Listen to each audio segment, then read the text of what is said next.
Eu gostaria de saber, assim, como é que surgiu, assim, a alvenaria estrutural? Ela tem 10 mil anos. Se começou na Mesopotâmia, né? Eles fizeram, naquela ocasião, algumas colmeias com abóbadas para a produção de mel, já com tijolos queimados ao sol. Depois, ela passou, ainda naquela região, por muitas outras obras. Depois chegamos aí às pirâmides, dando aí já um pulo na história. As pirâmides, evidentemente, são de pedras, mas pedra também é um componente da alvenaria.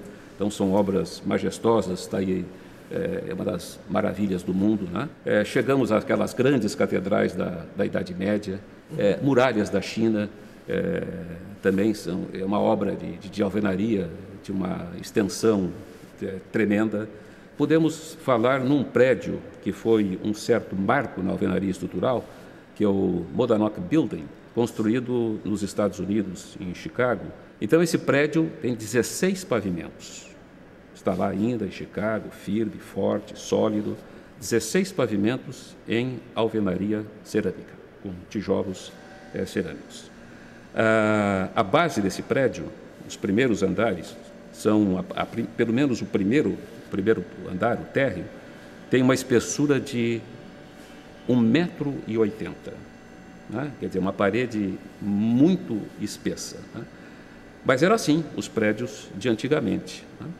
E aí a alvenaria sofreu até um certo baque entre 1900 e 1950. Teve uma época que eles meio que desistiram da alvenaria e retornaram, exatamente, né? Por essas espessuras exageradas que a alvenaria estava atingindo nos seus pavimentos inferiores, e com a evolução do aço e do concreto, né, e formando, portanto, o concreto armado, a alvenaria perdeu um pouco de espaço, porque se conseguiam estruturas mais esbeltas de concreto armado.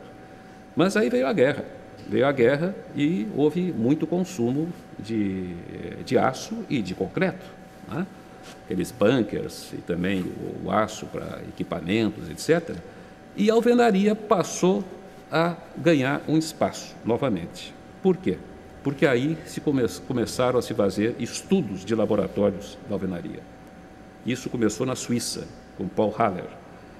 E ele começou a testar paredes e começou a avaliar exatamente as características de resistência dessas paredes.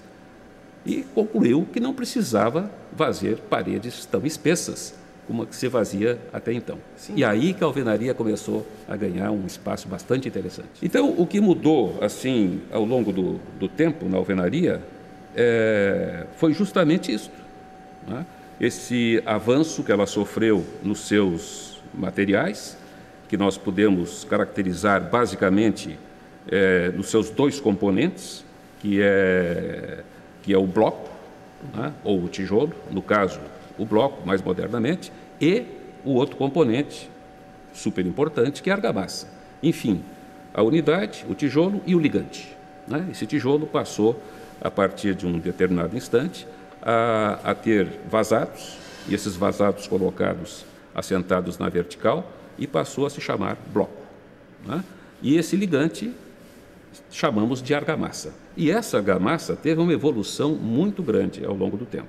Esse ligante começou com materiais desde óleo de baleia e tantos outros materiais, né, até estrume e outras coisas mais, né, até chegar na evolução, a chegarmos nas argamassas que nós temos hoje, à base de cimento, de cal, de areia, eventualmente aditivos. Uma coisa assim que eu queria saber, qual é o grande diferencial assim da alvenaria estrutural? Bom, aí nós podemos colocar, basicamente, de uma forma extremamente assim reduzida em função do tempo que a gente dispõe para essa conversa, existem dois grandes diferenciais. Primeiro, em relação às obras convencionais de concreto armado, obviamente.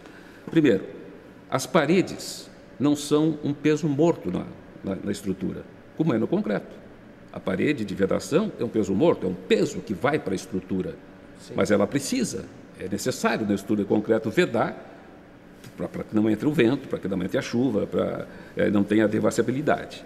Então, ela é importante, mas pesa na estrutura, carrega as vigas e os pilares, a parede. Na alvenaria, não. Na alvenaria, a parede é a estrutura, faz parte da estrutura. Então, não é um peso morto, é um peso importante na própria estrutura, que é composta dessas paredes e mais as lajes. Não temos os pilares, não temos as vigas na alvenaria. Isso tudo, os esforços são todos absorvidos justamente por esse conjunto de paredes, né? Então, este é um primeiro diferencial. Agora, o segundo diferencial, como se faz essas paredes? Essas paredes são feitas com blocos muito diferentes daqueles blocos usados para vedar as estruturas de concreto armado. Sim, até por causa da resistência, né? Exatamente, porque são parede sobre parede, prédios de pequena, média e grande altura, se fazem alvenaria estrutural hoje no Brasil e no mundo. Então, esses blocos evoluíram ao longo dos tempos e chegaram a formas muito racionais, formas onde as medidas se entendem, formas padronizadas por normas técnicas e com vazados na vertical. Sim, quais são as projeções e avanços assim, da alvenaria estrutural? Bom, eu acho que a alvenaria estrutural está deslanchando no país. E a tendência é cada vez mais ser mais utilizada. Não é nenhum sistema inovador desses que vêm e se apagam em pouco tempo. Não, a alvenaria, como a gente falou, tem 10 mil anos. Então não é um sistema inovador, é um sistema que foi sendo aperfeiçoado ao longo desse tempo. Hoje nós temos normas técnicas, hoje nós temos procedimentos, hoje nós temos materiais ensaiados em laboratório, conhecemos as suas características. Quanto que o cliente vai economizar essa é a pergunta, digamos assim, mais importante, né? Em toda essa conversa, se nós tivéssemos aqui alguém interessado em fazer alvenaria, o que ele quer saber no final da história é o custo. É o custo, né? O engenheiro, que é a parte técnica e tal, mas o empreendedor, que é o custo. O sistema de alvenaria estrutural, ele tem um ganho em relação às estruturas de concreto armado, as obras que utilizam estruturas reticuladas de concreto armado, de 10% a 30%. Isso vai depender, evidentemente, se a torre de alvenaria estrutural é pura, e nesse sentido puro significa começar do térreo até o último andar, ou se ela está colocada sobre uma estrutura de concreto armado, que é o que usualmente se faz, né? Que se chama de transição. Se faz uma estrutura, às vezes se tem abaixo do nível da rua garagens, é feita então toda a estrutura em concreto armado, convencional, depois o primeiro andar, exato, às vezes até no primeiro pavimento ainda para se criar espaços maiores, com mais liberdade, e isso o concreto inegavelmente nos dá mais liberdade de espaços, né, para se fazer salão de festas, portaria, ainda se faz um segundo andar em concreto armado e depois, em cima disso, se lança a torre de alvenaria. Então, obviamente, nesse caso, nós temos aquele plus a mais do concreto. Então, por isso é que nós temos essas variações, digamos assim, de 10% a 30% no custo. A obra pura, e se não for de grande altura, sem dúvida nenhuma chega aos 30%. Agora, se começarmos a colocar essas transições em concreto, ou colocar alguns requintes como sacadas em balanço, que envolve concreto, que envolve forma, né? Aí nós já começamos a entrar no custo real do concreto, né? Que é maior que o custo da alvenaria. Mas como está incorporado num prédio de alvenaria, passa a aumentar o custo da alvenaria. Então eu diria que quanto mais alto for o prédio, menor esse ganho da alvenaria. Ela tem um bom ganho entre, digamos, de até 8 pavimentos, ela tem um bom ganho. A partir daí o ganho já começa a ser menor, mas ainda é um ganho significativo.